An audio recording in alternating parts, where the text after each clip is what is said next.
Praise the lord. హల్లెలూయా. మన ప్రభువును రక్షకుడు అతి త్వరలో రానైన యేసుక్రీస్తు వారి యొక్క పరిశుద్ధమైన నామములో మీ అందరికీ శుభములు తెలియజేస్తున్నాను. I greet you all in the matchless name of Jesus Christ of Nazareth. आप सबको यीशु मसीह के नाम पे शुभकामनाएं. మరి ఈరోజు వాక్య భాగంలోనికి వెళదాం. మరి దేవుని చేత ఏర్పాటు చేయబడిన వారిని, దేవుని చేత ఎన్నుకోబడిన వారిని ఎలాగ మనం గుర్తించాలి? How to identify the elect of God. How to identify the elect of God. దేవుడు అనగా యేసుక్రీస్తు ప్రభువు వారు ఏర్పాటు చేసుకుని ఎన్నుకున్న వారిని మనం ఏ విధంగా గుర్తించాలి? ఈ రోజున సమాజంలో ఉన్నటువంటి కన్ఫ్యూజన్ అదే. ఎవరు దేవుని చేత ఏర్పాటు చేయబడిన వారో కాదో తెలియని పరిస్థితి, కన్ఫ్యూజన్. చాలామంది ఏమనుకుంటున్నారంటే హంగు ఆర్భాటము, లేదంటే ఏదో జనం పెద్ద హడావిడి ఇదంతా జరుగుతూ ఉంటే దేవుని చేత ఏర్పాటు చేయబడిన వ్యక్తి ఏమో ఆయన అని అనుకుంటున్నారు. కానీ బైబిల్ దేవుని చేత ఏర్పాటు చేయబడిన వ్యక్తి యొక్క గుణగణాల్ని స్పష్టంగా చెప్తా ఉంది. ఈ రోజున మనము దేవుడైన యేసుక్రీస్తు ప్రభువు వారు ఏర్పాటు చేసుకున్న వారిని ఎలా గుర్తించాలో తెలుసుకుందాం. అదేవిధంగా మనం అందులో ఉన్నామో లేదో కూడా తెలుసుకుందాం. ఎందుకనంటే ఆ గుణాలు మనలో ఉన్నాయో లేదో ఎగ్జామిన్ చేసుకోవాలి. ఒకవేళ లేకపోతే వాటిని సంపాదించుకోవాలి. హల్లెలూయా. వాటిని మనం సంపాదించుకోవాలి. ఆయన కృప మీద ఆధారపడి ఆయన వాక్యానుసారంగా జీవించి వాటిని మనం సంపాదించుకోవాలి. ఒక్కసారి కొలస్సీలకు రాసిన పత్రిక 3వ అధ్యాయము, కొలస్సియన్స్ 3rd chapter 12th verse చదువుదాం. ఫస్ట్ మొదటిగా 12వ వచనాన్ని చదువుదాం. కొలస్సియన్స్ 3rd chapter 12th verse. Put on therefore as the elect of God. Put on therefore as the elect of God, holy and beloved. చదవమ్మా. కాగా దేవుని చేత ఏర్పరచబడిన వారును అంటే దేవుని చేత ఏర్పరచబడిన వారి వలె దీనిని లేదా వీటిని ధరించుకొనుడి అని ఈ యొక్క వాక్య భాగం చెప్తా ఉంది. అంటే దాని అర్థం ఏంటంటే, ఇప్పుడు మనం చూడబోయే వాటిని ఎవరైతే ధరించుకొని ఉంటారో వారే దేవుని చేత ఏర్పాటు చేయబడిన వారు, లేకపోతే ఎన్నుకోబడిన వారు. అవి లేవనుకోండి, అవి ధరించుకునే వాళ్ళు లేరనుకోండి, వాళ్ళు దేవుని చేత ఏర్పాటు చేయబడిన వారు కాదు అని స్పష్టంగా మనకి అర్థమవుతుంది ఈ వచనాన్ని బట్టి. చూడండి. Put on therefore as the elect of God, holy and beloved, bowels of mercies, kindness, humbleness of mind, meekness, long suffering. చదవమ్మా. కాగా దేవుని చేత ఏర్పరచబడిన వారును పరిశుద్ధులను ప్రియులునైన వారికి తగినట్లు మీరు జాలిగల మనస్సును దయాళుత్వమును వినయమును సాత్వికమును దీర్ఘశాంతమును ధరించుకోవటం అంటే మనందరికీ బాగా స్పష్టంగా తెలుసు కదా. ఇప్పుడు నేను ఏం ధరించుకున్నానంటే మీరు చక్కగా చెప్పగలరు, మీరు ఒక కుర్తా వేసుకున్నారు అని కదా. అదేవిధంగా ఒకవేళ నేను సూట్ వేసుకుంటే మీరు చక్కగా చూసి చెప్పగలరు, మీరు సూట్ వేసుకున్నారు. ఒకవేళ షర్ట్ వేసుకుంటే షర్ట్ వేసుకున్నారు అని. అంటే ఈ గుణాలు దేవుని చేత ఏర్పరచబడిన వారి జీవితాల్లో కొట్టొచ్చినట్టు, అలాగే ఇంకా చెప్పాలంటే చూడగానే కనిపిస్తాయి అంట. ధరించుకుంటే కనిపిస్తాయి కదా. అంటే దాని అర్థం ఏంటంటే, ఏవైతే గుణగణాలు మనలో ఉండాలో అవి లోపల ఉండటం కాదు, బయటకు కనిపించాలి. నా లోపల ఉన్నాయి, నా లోపల ప్రేమ ఉంది, నా లోపల ఆప్యాయత ఉందంటే కుదరదు. ఆ ప్రేమ ఆప్యాయతలు ఏంటి, ఆ గుణాలు ఏతున్నాయి బయటకు కనిపించాలి. అవి ఎలా కనిపిస్తాయి? నీ మాటల ద్వారా, నీ క్రియల ద్వారా, నీ యొక్క వ్యక్తిత్వం, బిహేవియర్ ద్వారా అవి కనిపిస్తాయి. అంటే దేవుని చేత ఏర్పాటు చేయబడిన వారు కొన్ని ప్రత్యేకమైన గుణగణాలని ధరించుకొని ఉంటారు. ధరించుకొని ఉండటం అంటే ఖచ్చితంగా వాటిని అందరూ చూడగలుగుతారు, గ్రహించగలుగుతారు, అనుభవించగలుగుతారు. ఇప్పుడు పైన వచనాల్లోకి వెళ్దాం. 2 వచనాలు చదివేసి దీని లోపలికి వద్దాం. And have put on the new man, 10వ వచనం, which is renewed in knowledge after the image of him that created him, where there is neither Greek nor Jew, circumcision or uncircumcision, barbarian, Scythian, bond nor free, but Christ is all and in all. చదవమ్మా 10. ఒకనితో ఒకడు అబద్ధమాడకుడి. 3:10 అమ్మా. అది కలిసి ఉంది pastor గారు, 9-10. Put on new. అయితే ఇక్కడ ఏమంటున్నాడంటే have put on new man which is renewed in knowledge after the image of him that created him. సృష్టించిన వాని పోలిక చొప్పున, సృష్టించిన వారి పోలిక చొప్పున నూతన పరచబడుచున్న నవీన స్వభావమును ధరించుకొని ఉన్నారు. జాగ్రత్త గమనించండి. దేవుని నమ్మిన వారు, యేసు ప్రభువుని రక్షకుడిగా అంగీకరించిన వారు, ఆయనను వెంబడిస్తున్న వారంట యేసు క్రీస్తు యొక్క స్వరూపమైనటువంటి, నాలెడ్జ్ అయినటువంటి, సృష్టికర్త అయినటువంటి ఆయనను పోలిన స్వభావమును ధరించుకొని ఉన్నారంట. సో ఇక్కడ ధరించుకొని ఉండటం అనేటువంటి మాటను మనం స్పష్టంగా అర్థం చేసుకోవాలి. ఎందుకనంటే మనము ఏమై ఉన్నామో అది దేవునికి మాత్రమే తెలిస్తే సరిపోదు. మనం ఏమై ఉన్నామో మన చుట్టుపక్కల వాళ్ళకి కూడా తెలియాలి. చాలామంది ఈ మాట అంటారు, నేనేంటో నా దేవుడి తెలుసులే, ఎవరేమనుకుంటే నాకేంటి. కాదు, అందరూ కూడా నువ్వేమై ఉన్నావో దేవుడు తెలుసుకుంటే వాళ్ళు కూడా తెలుసుకోవాలంటే ఆ విధంగా నువ్వు నీ యొక్క స్వభావాన్ని నూతన పరుచుకోవాలి. యేసుక్రీస్తు స్వభావంతో నూతన పరుచుకొని ఆ తర్వాత అంటున్నాడు, ఇక్కడ భేదం ఏమీ లేదు. చదవమ్మా ఈ వచనం ఎట్లా ఉందో తెలుగులో. Where there is neither Greek nor Jew, ఇట్టివారిలో గ్రీసు దేశస్థుడని యూదుడని భేదము లేదు, సున్నతి పొందుటయని సున్నతి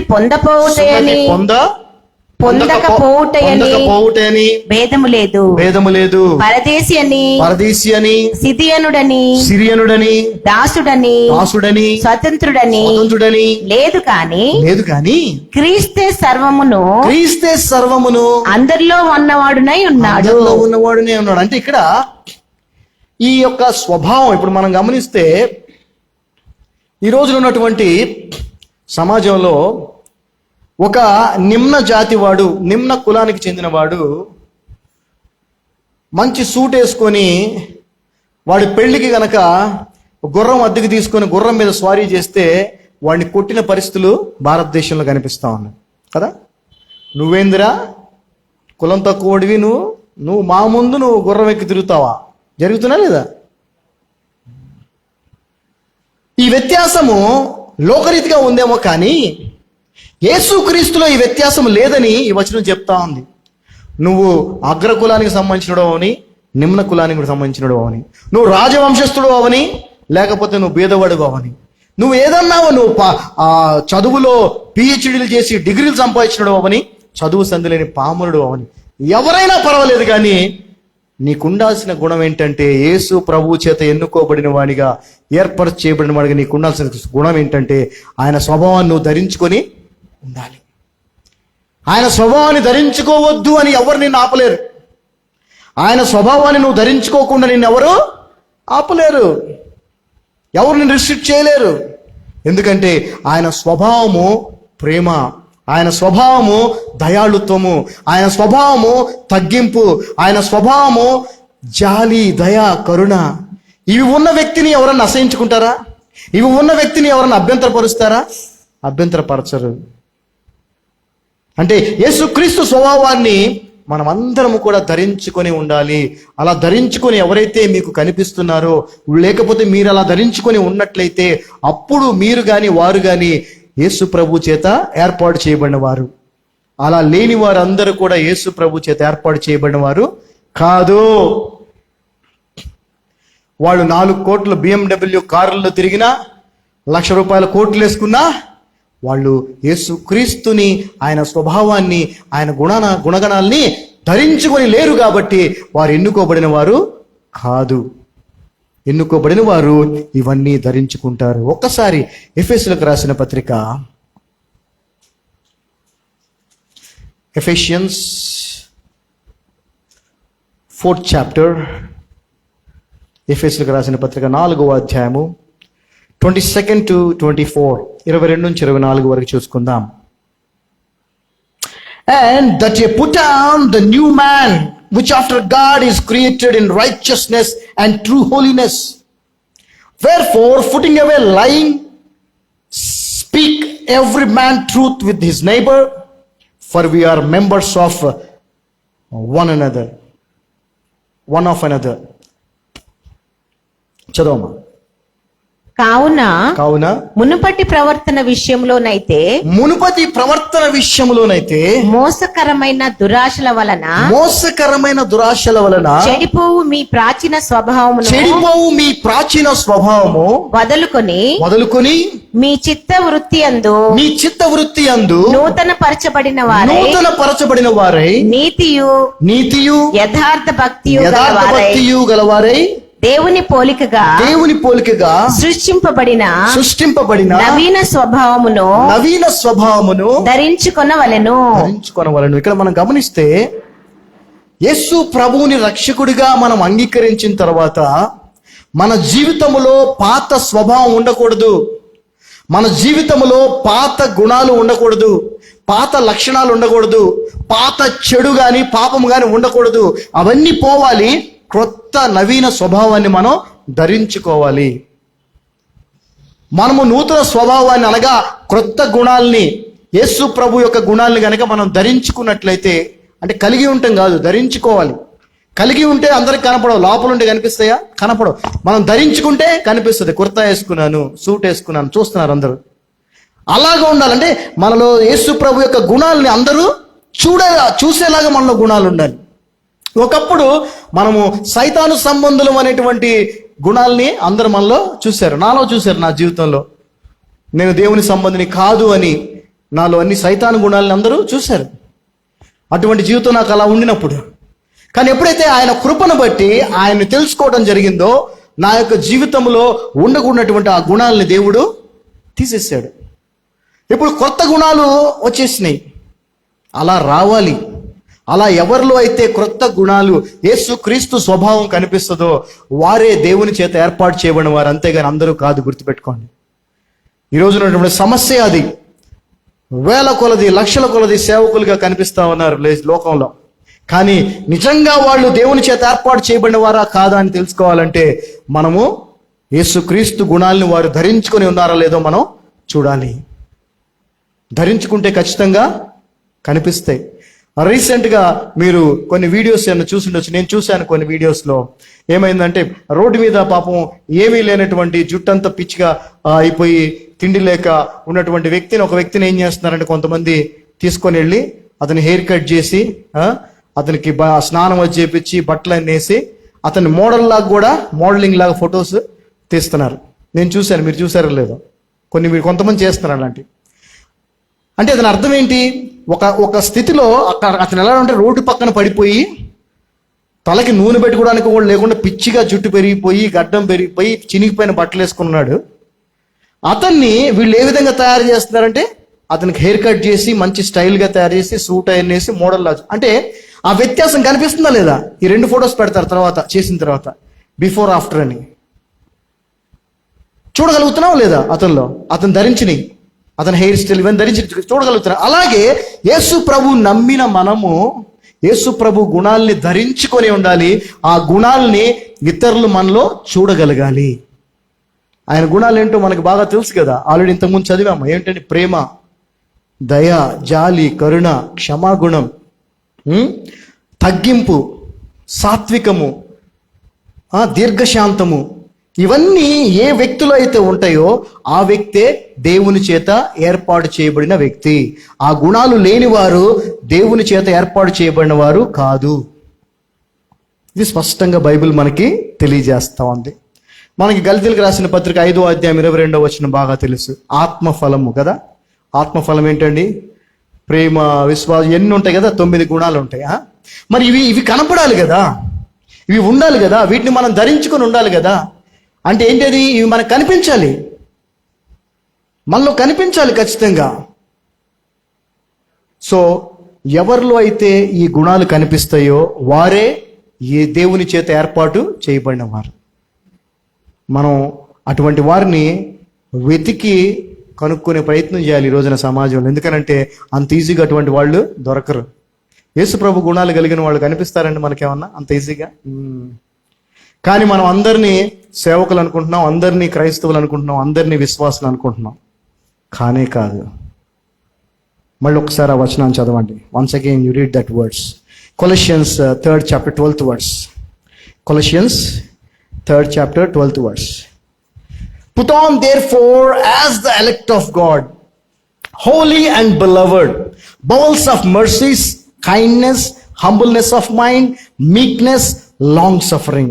చదవమ్మా. కాగా దేవుని చేత ఏర్పరచబడిన వారును, దేవుని చేత ఏర్పరచబడిన వారును, పరిశుద్ధులను ప్రియులునైన వారికి తగినట్లు మీరు జాలిగల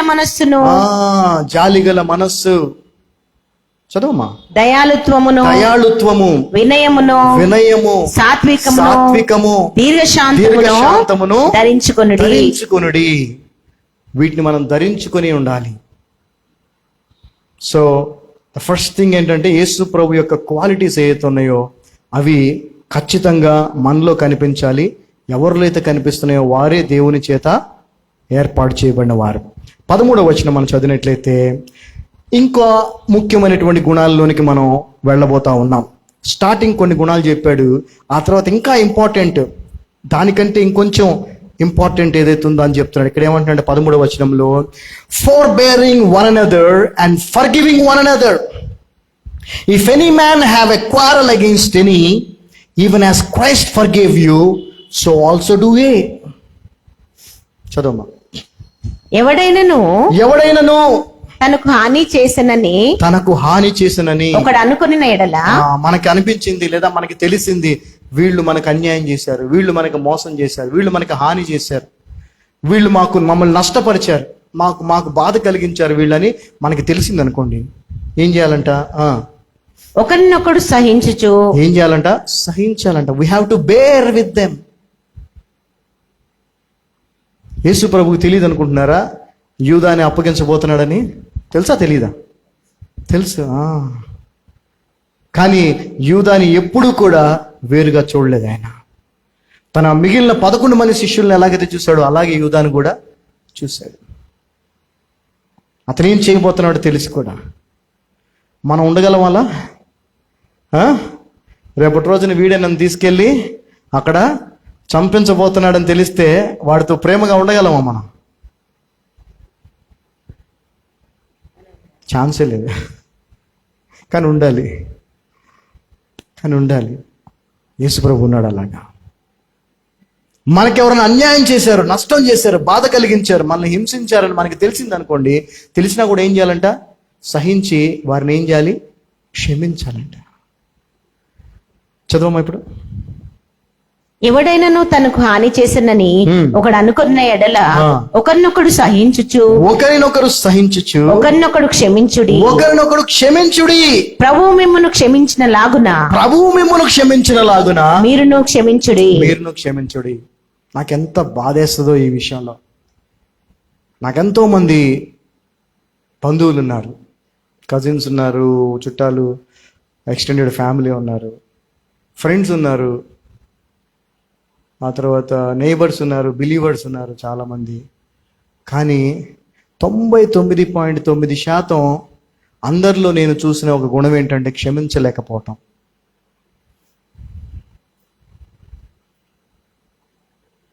ఎందుకని అలా ఉంటున్నారో అది వాళ్ళకే తెలియాలి. ప్రభువుని మనం ధరించుకొని ఉన్నప్పుడు, ప్రభువుని మనం కలిగి ఉన్నప్పుడు, మనం ఆయన గుణాలని కూడా కలిగి ఉండాలి. వాటిలో అత్యంత ప్రాముఖ్యమైనది క్షమించటం. ఈ రోజున ఆ క్షమించేటువంటి గుణాన్ని అందరూ కలిగి లేరు, దాన్ని ధరించుకొని లేరు. అంటే వాళ్ళందరూ కూడా, వాళ్ళు ఏమన్నా చేయనివ్వండి, వాళ్ళు ఎంతన్నా ప్రార్థనలు చేయనివ్వండి, ఎంతన్నా చర్చికి వెళ్ళి ముసుగులు వేసుకొని అది చేసుకొని ఇది చేసుకొని ఎన్నన్నా ఇంకా సేవ చేయనియండి, వాళ్ళు గనక క్షమించలేకపోతే వారు దేవుని చేత ఏర్పాటు చేయబడిన వాళ్ళు కాదు. we have to forgive. తెలిస్తేనే కదా క్షమించేది మనం. వాళ్ళు మన పట్ల ఇది చేశారని తెలిస్తేనే కదా.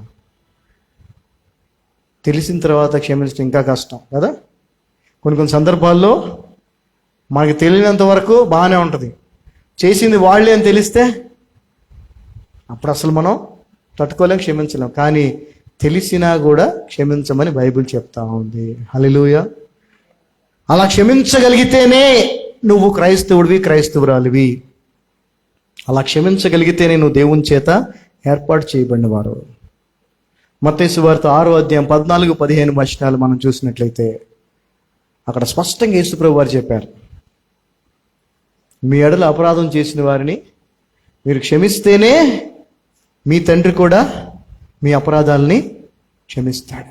మీరు క్షమించకపోతే పరలోకపు తండ్రి కూడా మీ అపరాధములు క్షమింపడు.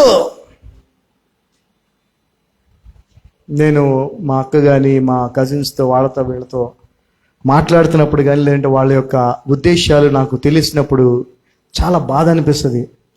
చెప్పే ప్రయత్నం నేను చేస్తాను, కానీ వినే ఇదిలో ఎవరు లేరు. క్షమించలేకపోవటం, ఎప్పుడో జరిగినవి అన్నీ కూడా గుర్తుపెట్టుకొని ఇప్పుడు మళ్ళీ వాటిని అది యేసు ప్రభు యొక్క గుణం కానే కాదు. యేసు ప్రభు వారు ఏమన్నారు తెలుసా? మీ పాపాలను నేను ఎన్నడో మర్చిపోయానన్నాడు. వాటినంట సముద్రం లోపల వేసేసాడంట. అదేవిధంగా తూర్పుకి పడమర ఎంత ఎడమో మనకి మన పాపాలను అంత ఎడమో చేశాడని బైబిల్ చెప్తా ఉంది. అంటే ఆయన క్షమించినట్లుగా మనం క్షమించలేకపోతే మనము దేవుని చేత ఏర్పాటు చేయబడిన వారము కాదు. అలా ఎవరైనా క్షమించలేని స్థితిలో ఎవరైనా ఉన్నారంటే మీరు తెలుసుకోవాల్సింది ఏంటంటే వాళ్ళు దేవుని చేత ఏర్పాటు చేయబడిన వాళ్ళు కాదు అని. క్షమించగలిగిన వాళ్ళే దేవుని చేత ఏర్పాటు చేయబడిన వాళ్ళు. అంటే మనము క్షమాపణ అనేటువంటి గుణాన్ని పై వస్త్రముగా ధరించుకున్న వారిగా మనం ఉండాలి. మనకి ఎవరు శత్రువులు ఉండకూడదు ఈ లోకంలో. మనల్ని వాళ్ళు శత్రువులుగా చూడొచ్చేమో, మనకి ఎవరు శత్రువులు ఉండకూడదు. మనం అందరినీ క్షమించిన స్థితిలోనే మనం ఉండాలి. ఆమేన్. ఆ తర్వాత వచనాన్ని మనం చూసినట్లయితే, మీరు ఒకసారి ఈ వచనాన్ని చదివి నెక్స్ట్ వర్స్కి వెళ్దాం. మార్క్ గాస్పుల్ 11 చాప్టర్ 25th వర్స్కి వెళ్దాం. Mark gospel. ఎందుకంటే చాలామంది ప్రార్థన యోధులుగా, ప్రార్థన వీరులుగా లోకంలో చలామణి అవుతుంటారు. క్రమం తప్పకుండా సంఘానికి వెళ్తుంటారు, సంఘ కార్యక్రమాల్లో వాటిల్లో పాల్గొంటూ ఉంటారు. కానీ వాళ్ళు క్షమించే గుణాన్ని కలిగి లేకపోతే వాళ్ళు చేసేదంతా కూడా వ్యర్థము అని బైబిల్ స్పష్టంగా చెప్తాం. చూడండి, మార్క్ సువార్త 11వ అధ్యాయము 25వ వచనం మనం చదివినట్లయితే, Mark gospel 11 chapter 25th verse. And when ye stand praying, forgive if ye ought against any, that your Father also which is in heaven may forgive you your trespasses. మీకు ఒకరి మీద విరోధం ఏమైనాను కలిగి ఉన్న ఎడల, ఏదో ఉంది మనకి తేడా ఉంది, గొడవ ఉంది, ఏదో మిస్అండర్స్టాండింగ్ డిఫరెన్స్ ఉన్న ఎడల మీరు నిలువబడి ప్రార్థన చేయనప్పుడెల్లను వాని క్షమించుడి. అప్పుడు పరలోకమందున్న మీ తండ్రియు మీ పాపములు క్షమించును. జాగ్రత్త గమనించండి.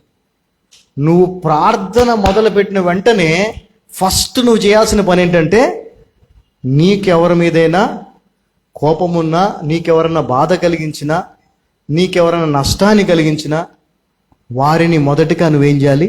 క్షమించాలి.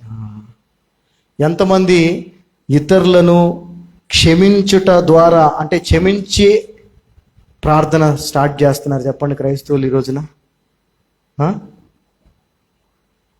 మనం చాలామంది సేవకులుగా అందరూ ప్రార్థన చేయడం చూస్తూ ఉంటాం, లేదా మనం కూడా ప్రార్థన చేసుకుంటాం. మనం స్టార్టింగ్లో ఈ ప్రార్థన చేయాలి. యేసుప్రభు చెప్పిందా నేను చెప్తున్నానా? యేసుప్రభు చెప్పాడు. ప్రార్థన చేసేటప్పుడు ముందే ఏం చేయాలంటే ఫస్ట్ క్షమించాలి. అది చేయకుండా ఎన్ని చేసినా అవన్నీ null and wide, in vein, వ్యర్థం అవన్నీ కూడా. ఈ రోజున క్రైస్తవ సమాజం 99% ఈ ప్రమాదంలోనే ఉన్నారు. They are not ready to forgive. అందుకే ఆ 99% క్రైస్తవ సమాజం క్రైస్తవులు కాదనే చెప్పొచ్చు. ఎందుకంటే దేవుని చేత ఏర్పాటు చేయబడిన వారైతే గనక ఈ క్షమాగుణాన్ని ధరించుకొని ఉంటారు. ఖచ్చితంగా క్షమిస్తారు అందరినీ. 14వ వచనం చదువుదాం. 14th verse. Colossians 3rd chapter 14th verse. And above all these things, put on charity or love, which is the bond of perfectness. వీటన్నిటిపైన సో యేసు ప్రభుని నమ్మిన వారు ఎవరు, యేసు ప్రభు చేత ఏర్పరచబడిన వారు ఎవరు అని మనం తెలుసుకోవాలంటే వాళ్ళల్లో మనకు కనపడాల్సిన గుణాలని వాక్యం చెప్తా ఉంది. ఇక్కడ అద్భుతాలు చేస్తారనో, ఇంకోటి చేస్తారనో వాళ్ళని నేను ఎన్నుకున్నాను బైబిల్లో ఎక్కడా లేదు. స్పష్టంగా those who are elect by God will be put on these things అని చెప్పి ఈ యొక్క విషయాలు చెప్తా ఉన్నారు, ఈ గుణాలు చెప్తున్నారు. వాటిలో అన్నీ ఉన్నాయి. సాత్వికము, దీర్ఘశాంతం ఇవన్నీ చూసాం. ఫస్ట్ కొన్ని కామన్ ఫ్యాక్టర్స్ చెప్పాడు. అవి కామన్ ఏం కాదు, అవి కూడా చాలా ఇంపార్టెంట్. జాలి ఇవన్నీ. ఆ తర్వాత ఇంకొంచెం ఇంపార్టెంట్ చెప్పాడు. అదేంటది? క్షమించటం. ఇప్పుడు వీటన్నిటికంటే పైన, అంటే ధరించుకునే వాటిలో ఇప్పుడు మనం 3-piece సూట్ అంటాం కదా. 3-piece సూట్లో షర్ట్ వేసుకుంటాం ఫస్ట్, ఆ తర్వాత వాస్ కోట్ వేసుకుంటాం, తర్వాత బ్లేజర్ వేసుకుంటాం. సో ఆ విధంగా అన్నిటికంటే పైన అంట, అబౌవ్ ఆల్, వీటన్నిటికంటే పైన ఏం ధరించుకుని ఉండాలి? చదవమ్మా. వీటన్నిటిపైన పరిపూర్ణతకు అనుబంధమైన ప్రేమను ధరించుకొనుడి. సో అబౌవ్ ఆల్, అన్నిటికంటే పైన మనం దేన్ని ధరించుకోవాలంట? ప్రేమను. మరి ఆడవారిని చూసినట్లయితే వాళ్ళు అలంకరించుకునేటప్పుడు చాలా బాగా అలంకరించుకుంటారు. అయితే ఒకవేళ వాళ్ళ దగ్గర డైమండ్ నెక్లెస్ ఉందనుకోండి, లోపల వేస్తారా పైన వేస్తారా? అన్నిటికంటే పైన వేస్తారు దాన్ని కదా. డైమండ్ నెక్లెస్ అని కాదు, వాళ్ళ దగ్గర ఏదైతే విలువైంది ఉందో, అత్యంత విలువైంది అవండి, అత్యంత ఖరీదైంది ఏదో దాన్ని అన్నిటికంటే పైన వేస్తారు. అంటే అది కనపడాలి కదా. సో అత్యంత విలువైన, అత్యంత ప్రాముఖ్యమైనటువంటి ప్రేమను అన్నిటికీ పైన మనం ధరించుకున్నాను. అంటే మనల్ని చూస్తే దేవుని ప్రేమ కనపడాలండి ఇతరులకి. మన మాటల్లో యేసు ప్రభు ప్రేమ కనపడాలి, మన క్రియల్లో యేసు ప్రభు ప్రేమ కనపడాలి, మన ఆలోచనల్లో, మన వ్యక్తిత్వంలో, మన బిహేవియర్లో యేసు ప్రభు ప్రేమ ఇతరులకు కొట్టొచ్చినట్టు కనిపించాలి. ఎందుకంటే మనం ధరించుకున్నవి ఇతరులకి కనిపిస్తే. బ్రదర్ పింక్ షర్ట్ వేసుకున్నారు, నాకు కనిపిస్తూ ఉంది, నేను చూడగలుగుతున్నాను ఆయన్ని కదా. అలాగే యేసు ప్రభు ప్రేమ మనలో అందరికీ కనపడాలి. లోపల ఉందంటే కుదరదు. ఆ ప్రేమను మనం క్రియల్లో చూపించినప్పుడు, ఆ ప్రేమను మనం కేవలం మాటల్లోనే కాదు క్రియల్లో చూపించినప్పుడు, అప్పుడు ఆ ప్రేమను మనం ధరించుకున్న వారం అవుతాం. అలా ఆ ప్రేమను మనం ధరించుకున్న వారం అయినప్పుడే మనము యేసు ప్రభు చేత ఏర్పాటు చేయబడిన వారం, లేకపోతే కానే కాదు. So we have to be very clear about this. డబ్బుని చూసో, హంగు ఆర్భటాన్ని చూసో, ఇంకేదో చూసో, అమ్మో వీళ్ళు చాలా గొప్ప సేవకులు, లేదంటే వీళ్ళు చాలా గొప్ప విశ్వాసులు అని అనుకోకూడదని బైబిల్ స్పష్టంగా చెప్తా ఉంది. దేవుని చేత ఏర్పాటు చేయబడిన వాళ్ళు ఏమి ధరించుకొని ఉంటారో ఈ యొక్క వాక్యంలో మనం చూస్తా ఉన్నాం. We have to put on the love which is the bond of perfection అంట. పర్ఫెక్ట్నెస్ అంటే పరిపూర్ణతకు అనుబంధము, లేదంటే చిహ్నమైనటువంటి ప్రేమను మనము ధరించుకుని ఉండాలి. There is no word that says that we are perfect. మనం పర్ఫెక్ట్ అని ఎప్పుడు కూడా ఎక్కడ బైబిల్ చెప్పట్లేదు. కానీ ఇక్కడ మనం గమనిస్తే ఎప్పుడైతే మనం ప్రేమను ధరించుకొని ఉంటామో, యేసుక్రీస్తు ప్రేమను మనము కలిగి ఉంటామో, అప్పుడు మనము ఆ పరిపూర్ణతకు అనుబంధమై ఉన్నామని వాక్యం సెలవిస్తూ ఉంది. మనం గమనిస్తే ఈ ప్రేమని మరి డిక్షనరీలో చారిటీగా చెప్పడం జరుగుతూ ఉంది. చారిటీని క్రీస్తు ప్రేమగా డిక్షనరీ చెప్తా ఉంది. You can go through the dictionary. Charity అనే పదానికి అర్థం ఏంటో తెలుసా? Christ love or Christian love. నువ్వన్నీ చేస్తూ ఉండొచ్చు, నీ దగ్గర ప్రార్థన ఉంది, నరహత్య చేయ, 10 కమాండ్మెంట్స్ ఫాలో చేయ, అన్నీ చేస్తూ ఉండొచ్చు, కానీ నీలో ప్రేమ లేకపోతే అది వ్యర్థం. ఒక యవనస్తుడు, ధనవంతుడైన యవనస్తుడు యేసుప్రభు దగ్గరికి వచ్చాడు కదా, నిత్య జీవానికి నేనేం చేయాలని. యేసుప్రభు ఏం చెప్పాడు? నీకు తెలీదా అంటే, నాకు ఆజ్ఞలని తెలుసు, అవన్నీ నేను పాటిస్తున్నానంటే ఆయన ఏమన్నాడు? నీకు ఒకటి కొదువుగా ఉన్నది, నీ ఆస్తి అంతా అమ్మి బీదలకి ఇవ్వు అన్నాడు. అంటే అతనిలో కొదువుగా ఉన్నది ఏంటో తెలుసా? ప్రేమ. ఈరోజు క్రైస్తవ సమాజంలో కూడా ఉన్నటువంటి కొదువుగా ఉన్నది ఏంటంటే ప్రేమే. క్షమాగుణం ఎలాగైతే కొదువుగా ఉందో, ప్రేమ కూడా అంతే కొదువుగా ఉంది. ప్రేమ లేకుండా నువ్వు ఏమి చేసినా అది వ్యర్థమే.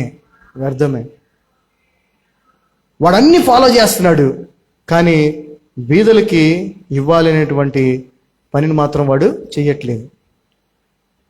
అది చెయ్యమని చెప్పినా కూడా వాడు చేశాడా? చేయలేదు. ఈ రోజున క్రైస్తవ సమాజం కూడా అదే, క్రైస్తవులందరూ అదే పనిలో ఉన్నారు. ప్రభు చెప్పిన ఏవి చెయ్యట్లా, వాళ్ళకి కంఫర్టబుల్గా ఉన్నాయి, వాళ్ళు చేయాలనుకున్నవి చేస్తున్నారు. అలా ఉన్న వాళ్ళు ఎవరు కూడా యేసు ప్రభు చేత, దేవుని చేత ఏర్పాటు చేయబడిన వారు కాదు అనే విషయాన్ని మనం తెలుసుకోవాలి. యేసు ప్రభు చేత ఏర్పాటు చేయబడిన వారు ఖచ్చితముగా ఆయన ప్రేమను కలిగి ఉంటారు. బీదలను, మిక్కిలి అల్పులైన వారిని ఆశ్రయించి, వాళ్ళకి ఆశ్రయాన్ని ఇచ్చి, వారికి ఆతిథ్యాన్ని ఇచ్చి, వారి అవసరాలని తీరుస్తారు. పేతురు రాసిన మొదటి పత్రిక 4వ అధ్యాయం 8వ వచనం. 1 Peter 4th chapter 8th verse. 1 Peter 4th chapter 8th verse. And above all things have fervent charity among yourselves, for charity shall cover the multitudes of sins. ప్రేమ అనేక పాపములను కప్పును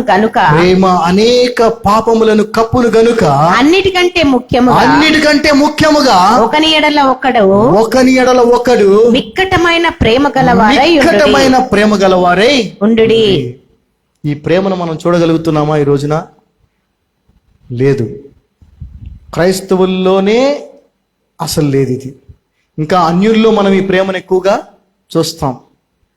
వాళ్ళ మధ్యలో ఎంతో ప్రేమ అనురాగాలు కలిగి వాళ్ళు ఉంటారు, కానీ క్రైస్తవుల్లో ఈ ప్రేమ లేదు. కానీ బైబిల్ ఏం చెప్తుందంటే, మీరు ప్రేమను ధరించుకోండి, అన్నిటికంటే పైన ప్రేమను ధరించుకోండి.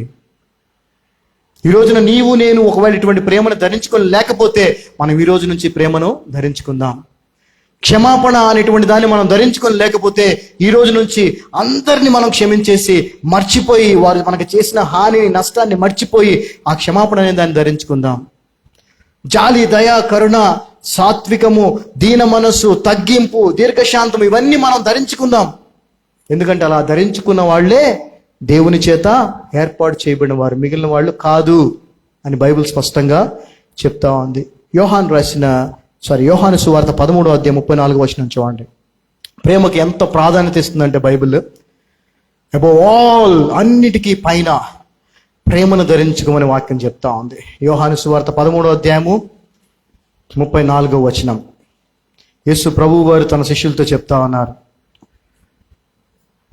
John 13 chapter 34th verse.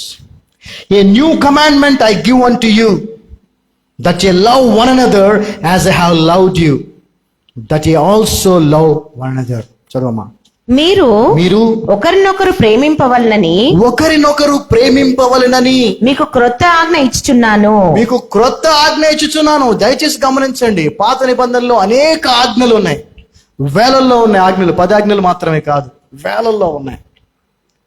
అవన్నీ కాదు, మీకు క్రొత్త ఆజ్ఞను ఇస్తున్నాను అంటున్నాడు ఆయన. అదేంటది? ఒకరినొకరు నేను మిమ్మల్ని ప్రేమించినట్టే. ఇది ఏ ప్రేమ? లోక సంబంధమైన ప్రేమ కాదు. నేను ఎలాగైతే మిమ్మల్ని ప్రేమించాను, చదవమ్మా. నేను మిమ్మల్ని ప్రేమించినట్టే నేను మిమ్మల్ని ప్రేమించినట్టే మీరును ఒకరినొకరు ప్రేమింపవలెను. మీరును ఒకరినొకరు ప్రేమింపవలెను. ఈ ప్రేమ ఏంటంటే ఏమి ఆశించకుండా ప్రేమించటం. ఎదుటి వ్యక్తి మంచివాడైతే ప్రేమించటం కాదు, చెడ్డవాడైనను ప్రేమించటం. మనకు మేలు చేసే వారినే ప్రేమించటం కాదు, మనకి హాని చేసే వారిని కూడా ప్రేమించటం. అది యేసు ప్రభు ప్రేమ. ఇలాంటి ప్రేమ మనం ఒకరి పట్ల ఒకరు కలిగి ఉండాలని వాక్యం చెప్తా ఉంది.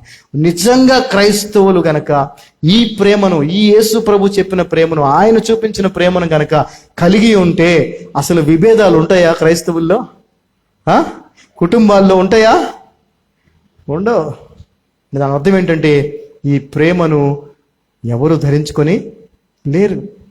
అందుకే భార్యాభర్తల మధ్యలో సంబంధాలు లేవు, మంచి సంబంధాలు లేవు. పిల్లలకి తల్లిదండ్రులకి మధ్యలో మంచి సంబంధాలు లేవు. స్నేహితుల మధ్యలో మంచి సంబంధం లేదు. బంధువుల మధ్యలో మంచి సంబంధం లేదు. దానికి కారణం ఏంటంటే యేసుక్రీస్తు చూపించే ప్రేమ మనం ఒకరి పట్ల ఒకరు చూపించట్లా. లోక సంబంధమైన ప్రేమే చూపించుకుంటున్నాం మనం. ఆయన బాగా సంపాదించి తీసుకొస్తే రాయ్యా అని చెప్పి ఆయన చక్కగా మంచిగా కాళ్ళు కొడుకోవడానికి నీళ్ళు ఇచ్చి, టవల్ ఇచ్చి, చికెన్ కూర వండి పెట్టిద్ది. మొన్న ఒక కోట్ చదివాను నేను. ఆ కోట్లో ఏముందంటే,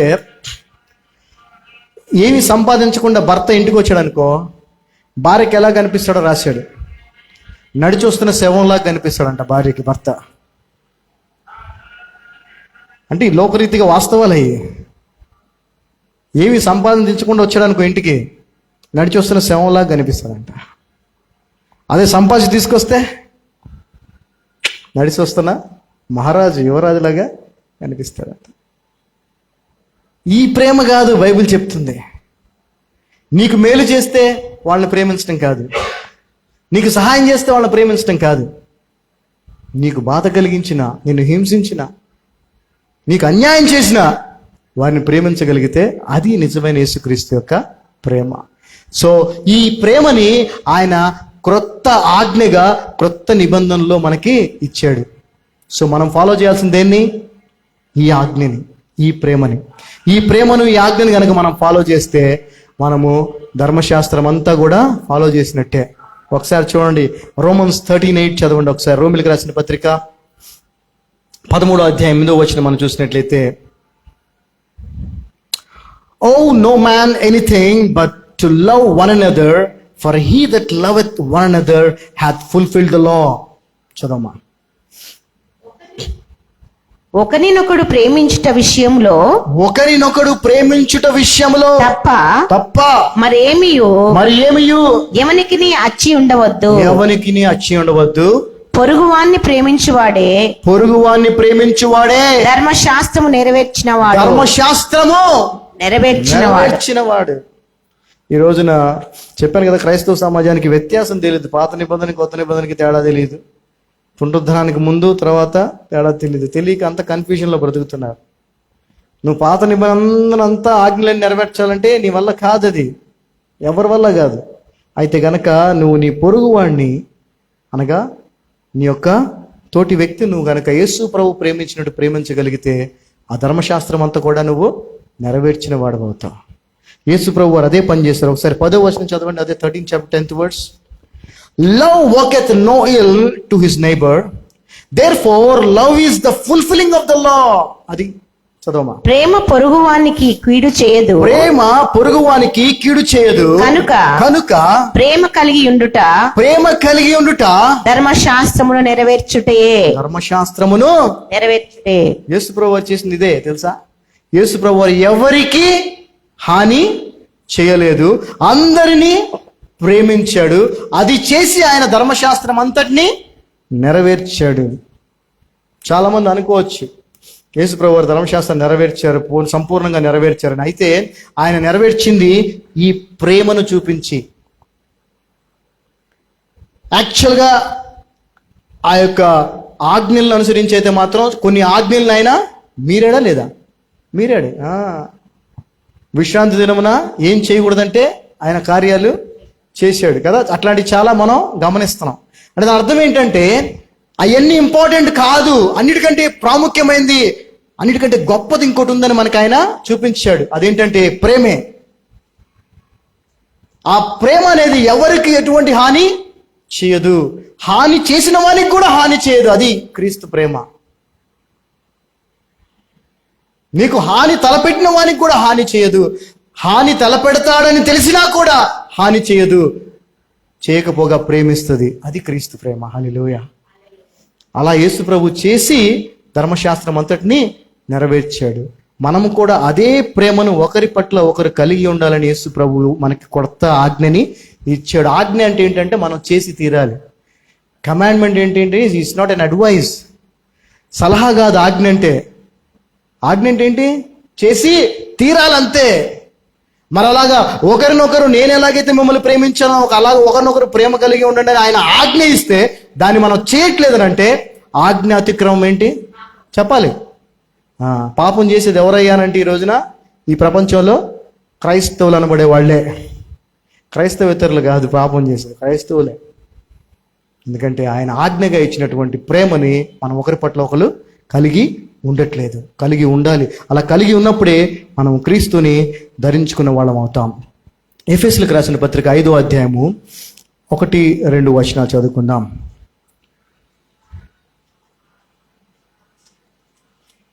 Ephesians 5th chapter 1st and 2nd verses. Be ye therefore followers of God as dear children, and walk in love as Christ also hath loved us and hath given himself for us, an offering and a sacrifice to God for a sweet smelling savor. చదవమా. కావున మీరు ప్రియులైన పిల్లల వలె దేవుని పోలి నడుచుకొనుడి. దేవుణ్ణి పోలి నడుచుకోవడం అంటే దేవుణ్ణి పోలి నడుచుకోవటం, యేసు క్రీస్తుని పోలి జీవించటం, యేసు ప్రభుకి దేవునికి ప్రియులైన పిల్లలుగా ఉండటం ఏంటంటే ప్రేమలో ఉండటమే. హల్లెలూయా. చదవమ్మా. క్రీస్తు మిమ్మును ప్రేమించి పరిమళ వాసనగా ఉండుటకు మన కొరకు తన్ను తాను దేవునికి అర్పణముగాను బలిగాను అప్పగించుకొనెను. అలాగుననే మీరును ప్రేమ కలిగి నడుచుకొనుడి. చూసారు ఎంత గొప్ప ప్రేమ యేసు ప్రభుది, మన కొరకు ప్రాణము పెట్టిన ప్రేమ. అలాంటి ప్రేమనే మనం కూడా కలిగి ఉండాలంట. అంటే అందుకే బైబిల్లో ఉంటుంది, ఎవరైనా ఒకవేళ మంచివాడి కోసం ప్రాణం పెడతారేమో కానీ పాపుల కొరకు ఎవరు ప్రాణము పెట్టరు అని. కానీ యేసు ప్రభు అయితే పెట్టాడు. అంటే మనం కూడా అలాగే పెట్టాలి. యోహాను 1వ పత్రిక మనం చూస్తే అదంతా ప్రేమ గురించి చెప్పుద్ది. ఆయన ఎలాగైతే మన కొరకు ప్రాణం పెట్టాడో మనము కూడా మన సహోదరుల నిమిత్తము ప్రాణము పెట్ట బద్ధులమై ఉన్నామని బైబిల్ చెప్తా ఉంది. నీ సహోదరుడి కొరకు, నీ స్నేహితుడి కొరకు, నీ తోటి విశ్వాసి కొరకు నువ్వు చిన్నపాటి సహాయం చేయడానికే ముందుకు రాలేకపోతున్నావు క్రైస్తవుడువా? నువ్వు ప్రాణం ఎక్కడ పెడతావా? అంటే ఎంత కింద ఉన్నామో మనం ఒకసారి మనల్ని మనం పరీక్షించుకోవాలి. ఎక్కడ ఉండమని దేవుడు కోరుకుంటున్నాడో మనం ఏ స్థాయిలో ఉన్నామో ఒకసారి ఆలోచించండి. తోటి వ్యక్తి లేదంటే నీ సహోదరుడు, నీ సహోదరి అవసరంలో ఉంటే నువ్వు వెన్ను చూపించొద్దంటే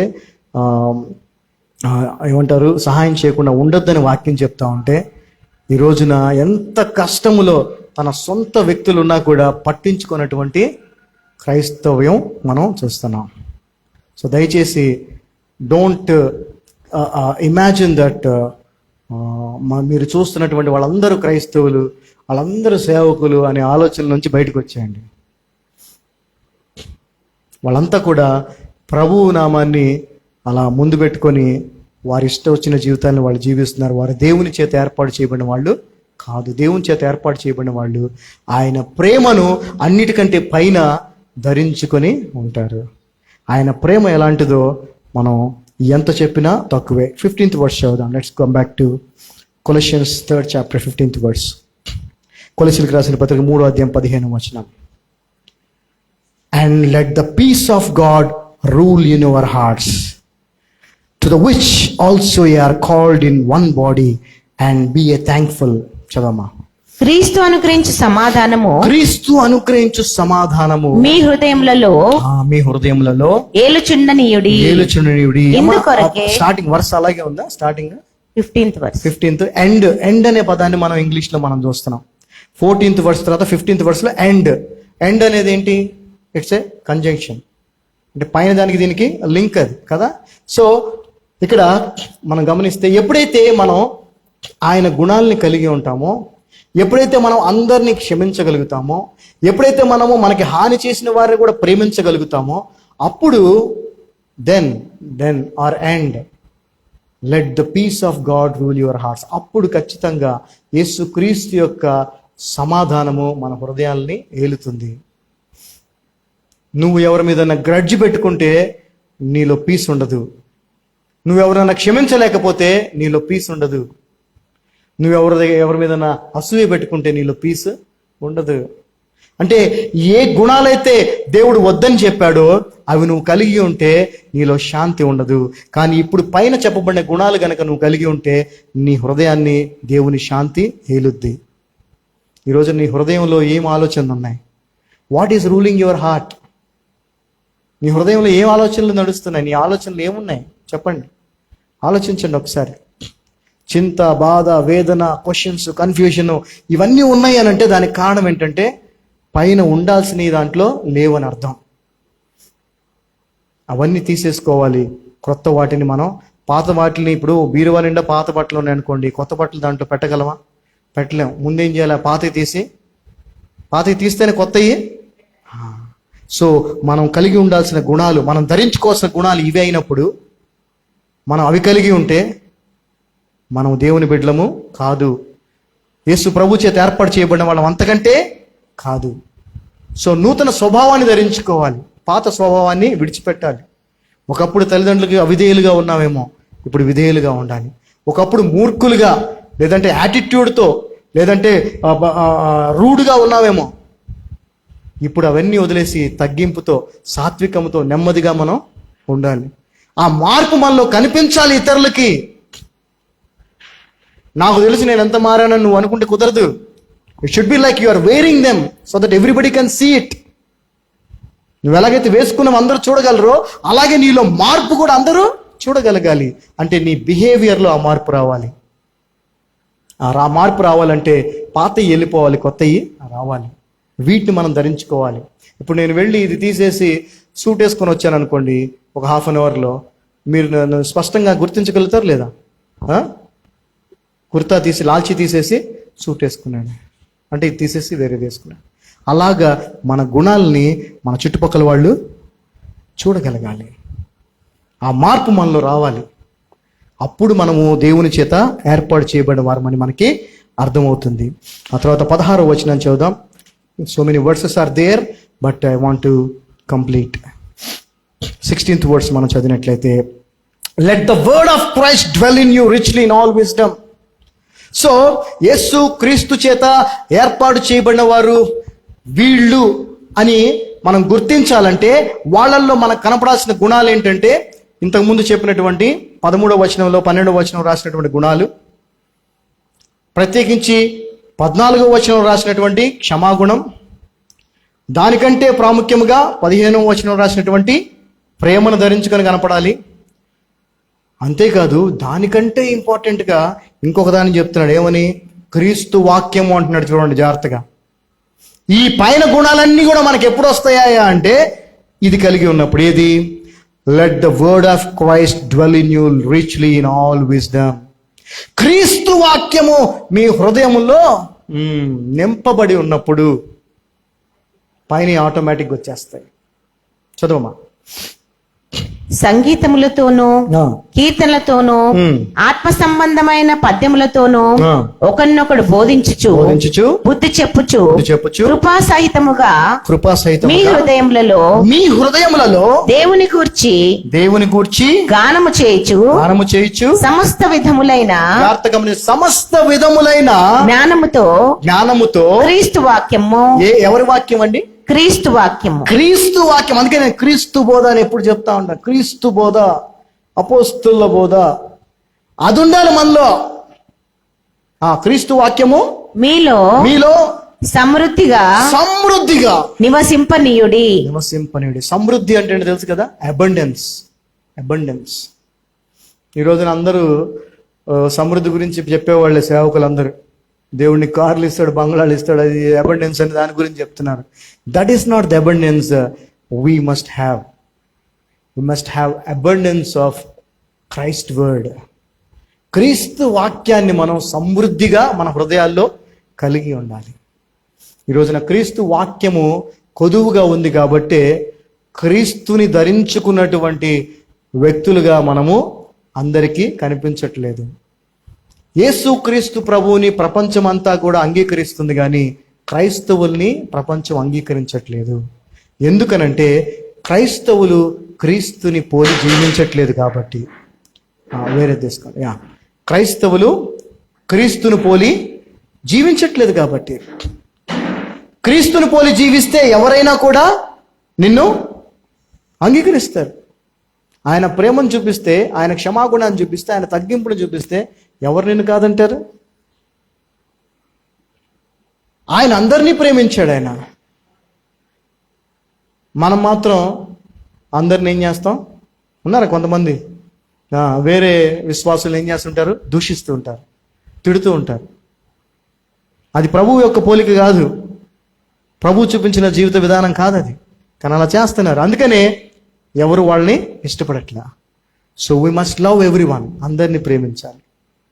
మనకు వాళ్ళు హాని చేస్తారని తెలిసినా కూడా వాళ్ళకి మనం ప్రేమించాలి. సో ఈ గుణాల్లో అన్నిటికంటే పైన ఏమొచ్చిందండి? ప్రాముఖ్యంగా క్రీస్తు వాక్యం.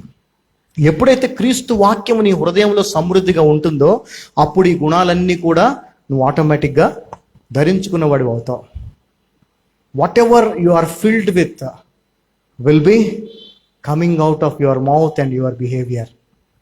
నీ హృదయంలో ఏదైతే నిండి ఉంటుందో అదే నీ నోట్లోంచి మాటలుగా, నీ ప్రవర్తనగా బయటికి వస్తుంది.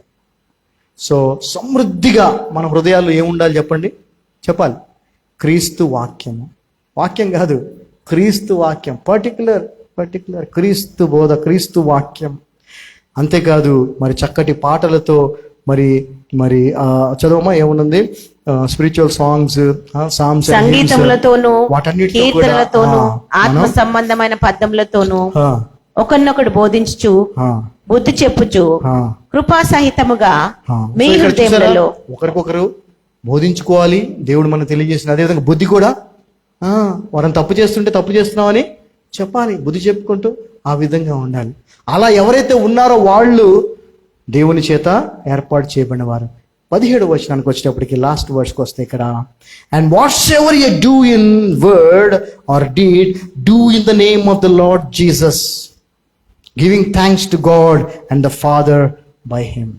మరియు మాట చేత కాని క్రియ చేత కాని మీరేమి చేసినను ప్రభువైన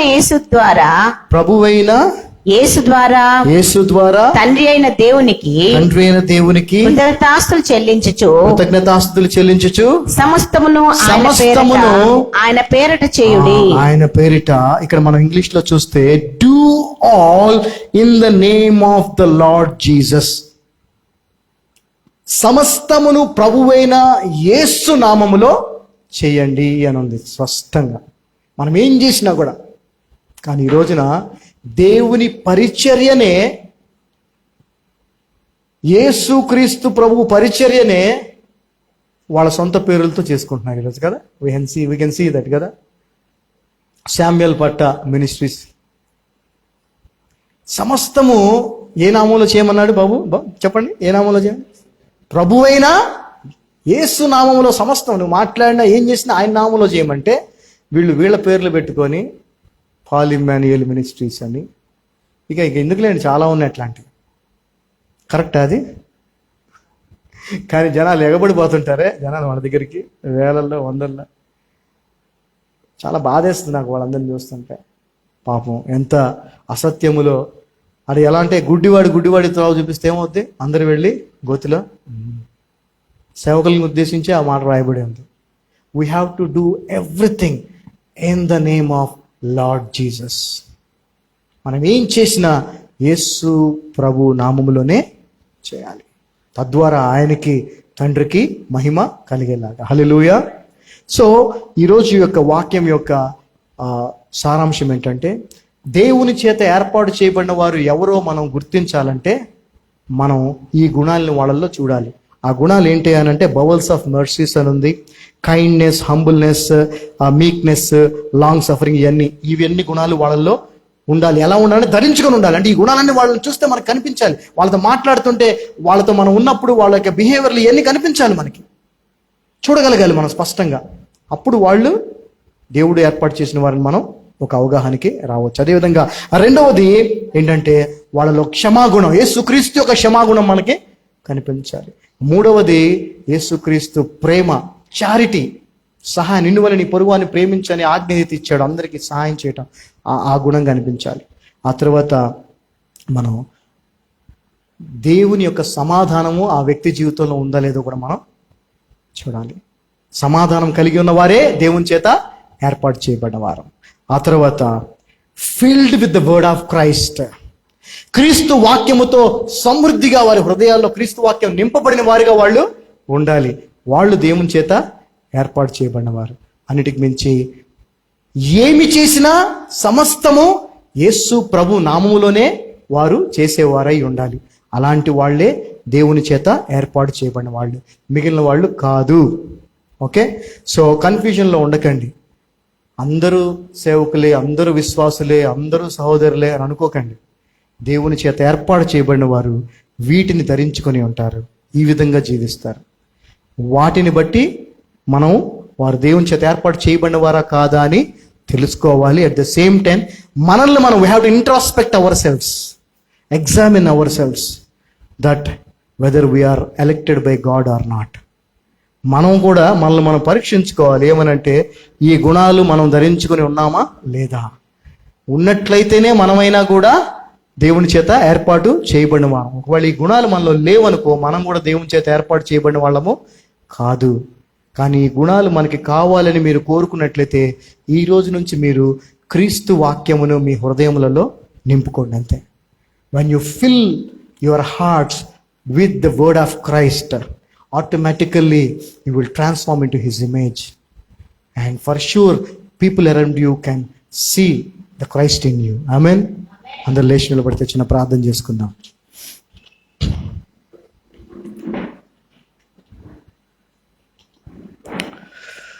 తండ్రి, మీ యొక్క అపారమైన కృపను బట్టి వందనాలు.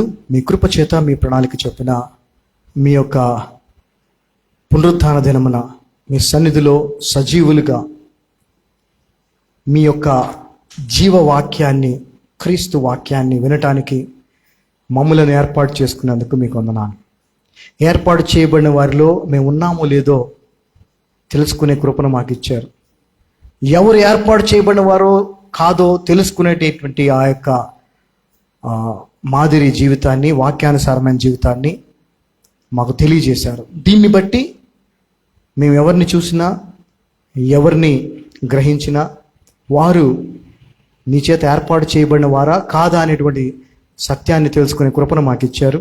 ఈ గుణాలు ఒకవేళ మాలో కొదువుగా ఉన్నట్లయితే వాటిని కలిగి ఉండటానికి క్రీస్తు వాక్యముతో మా హృదయములను నింపుకునే కృపను మాకు దయచేయమని కోరుకుంటూ యేసు నామమున ప్రార్థిస్తున్నాం తండ్రి. ఆమేన్. ఆమేన్.